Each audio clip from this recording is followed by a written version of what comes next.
Pernah dengar nggak sih ada satu singkatan yang pengumumannya aja itu bisa menggerakkan uang triliunan rupiah dalam semalam. Ini tuh kekuatan raksasa di pasar saham global. Tapi lucunya banyak dari kita yang nggak tahu persis ini tuh apa sih dan gimana cara kerjanya. Coba deh bayangin, kekuatan apa sih yang bisa bikin harga sebuah saham tiba-tiba meroket dalam satu hari? Jawabannya, bukan karena rumor, bukan juga karena berita kinerja perusahaan yang bagus, tapi cuma 3 huruf sederhana yang ternyata powerful banget. Yap, MSCI. Mungkin Anda pernah dengar namanya disebut-sebut di berita bisnis atau di forum-forum saham. Nah, hari ini kita bakal kupas tuntas, kita bongkar abis-abisan apa itu MSCI dan kenapa 3 huruf ini bisa jadi penentu nasib banyak perusahaan di bursa. Oke, sebelum kita melangkah lebih jauh, kita harus kenalan dulu nih sama pemain di balik layar ini. Siapa sih MSCI itu? Dan yang lebih penting lagi, apa yang bukan MSCI? Jadi, MSCI itu singkatan dari Morgan Stanley Capital International. Anggap aja mereka ini semacam chef atau koki di dunia investasi. Tugas mereka adalah membuat resep atau daftar belanja saham yang kita kenal sebagai indeks. Dan resep ini dibuat pakai algoritma dan analisis yang super rumit dan sangat terpercaya. Nah, ini nih yang paling penting dan sering banget bikin orang salah kaprah. MSCI itu tidak mengelola uang. Mereka nggak beli atau jual saham. Mereka itu cuma bikin resepnya aja. Ibaratnya mereka itu yang bikin peta harta karun, bukan yang ikut berburu hartanya. Terus kalau mereka nggak beli saham, kekuatannya datang dari mana? Dari para pelanggan kelas kakap mereka. Bayangin deh, raksasa-raksasa investasi dunia seperti BlackRock, Vanguard, mereka semua bayar mahal ke MSCI buat pakai resep tadi. Artinya apa?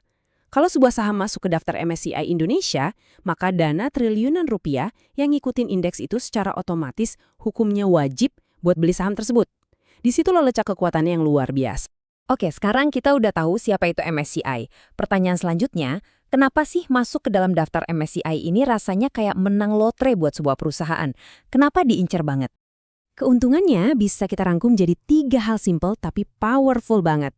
Gengsi, kepercayaan, dan nah ini dia jagoannya, aliran dana masuk atau inflow. Yuk kita bedah satu-satu. Soal gengsi sama kepercayaan itu udah sepaket lah ya. Kalau sebuah perusahaan masuk MSCI, itu ibarat dapat stempel lulus sensor kelas dunia. Investor asing jadi mikir, oh ini perusahaan oke nih, liquid, tata kelolanya bener. Tapi jujur aja, yang paling bikin ngiler itu ya duitnya. Ini bukan cuma soal dapat piagam penghargaan, tapi jaminan keran duit triliunan bakal kebuka. Nah, ini kan jadi bikin penasaran ya. Emangnya gimana sih caranya biar bisa kepilih? Formulanya apa?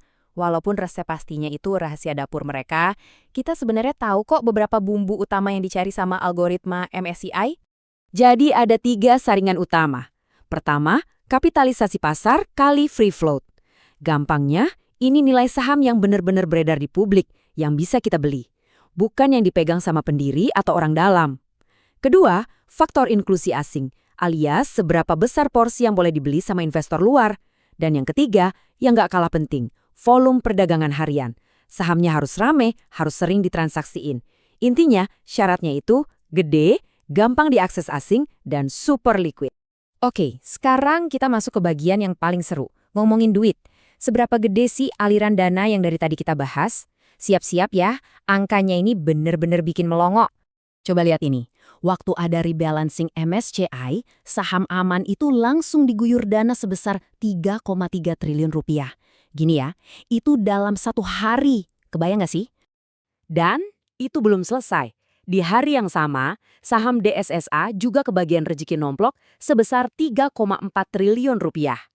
Nah, dari sini kita mulai kebayang kan, skala kekuatan finansial yang lagi kita omongin ini bener-bener level raksasa. Dan yang perlu kita tahu, ini bukan duit spekulan yang hari ini masuk, besok keluar. Bukan, ini tuh investasi asing langsung. Pembelinya itu dana-dana pasif yang emang niatnya ngehold untuk jangka panjang. Selama sahamnya ada di indeks ya mereka akan terus pegang. Makanya ini bisa membawa kestabilan. Oke, semua ini keren. Tapi sekarang, pertanyaan paling penting buat kita semua. Terus kita sebagai investor retail, gimana? Apa artinya semua ini buat kita? Apa kita harus ikut-ikutan spekulasi, nebak-nebak saham mana nih yang bakal masuk MSCI selanjutnya? Jawabannya, mungkin agak nusuk tapi ini penting banget buat kita sadari. Jawabannya ada di kutipan ini. Ini bukan pertarunganmu. Ini adalah arena permainan yang berbeda, dan kita harus sadar posisi kita di mana. Coba kita pakai analogi lautan ya. Pasar saham itu lautannya. Nah, di dalamnya ada ikan paus, itu para raksasa dana institusional. Terus ada kita, investor retail. Anggap aja kita ini semut. Kita emang ada di lautan yang sama, tapi cara main kita, tujuan kita, dan kekuatan kita itu beda banget, jauh. Lihat deh perbedaannya. Para raksasa ini mikirnya jangka panjang, hitungan tahunan, tujuannya simpel, cuma ngikutin indeks. Nah, kita para retail, kita seringnya mikir jangka pendek, menitan, harian, ngejar profit cepet dari gosip atau rumor. Strateginya udah beda alam. Contoh paling nyata itu saham brand. Perjalanannya buat bisa masuk MSCI itu butuh waktu hampir 2 tahun. Dan selama itu harganya naik turun gila-gilaan, volatil banget. Coba bayangin, investor retail mana yang kuat mentalnya diguncang kayak gitu? Kebanyakan pasti udah mental di tengah jalan. Yang benar-benar untung, ya mereka yang napasnya panjang, yang bisa nahan gejolak itu. Jadi kesimpulannya gini, buat kita, para investor retail, nyoba-nyoba untung dari rumor MSCI itu bukan strategi. Itu namanya untung-untungan, kayak judi. Kalau dapat ya lagi hoki aja. Fenomena MSCI ini penting banget buat kita pahami sebagai salah satu kekuatan besar di pasar, tapi bukan sebagai sinyal buat kita ikut-ikutan trading. Jadi, setelah kita bongkar semua ini, pertanyaannya balik lagi ke Anda. Setelah sadar kalau ini adalah medan perangnya para raksasa, yang cara mainnya beda, tujuannya beda, apa rencana investasi Anda? Gimana Anda akan menyesuaikan strategi Anda? Nah, itu yang paling penting buat kita pikirin.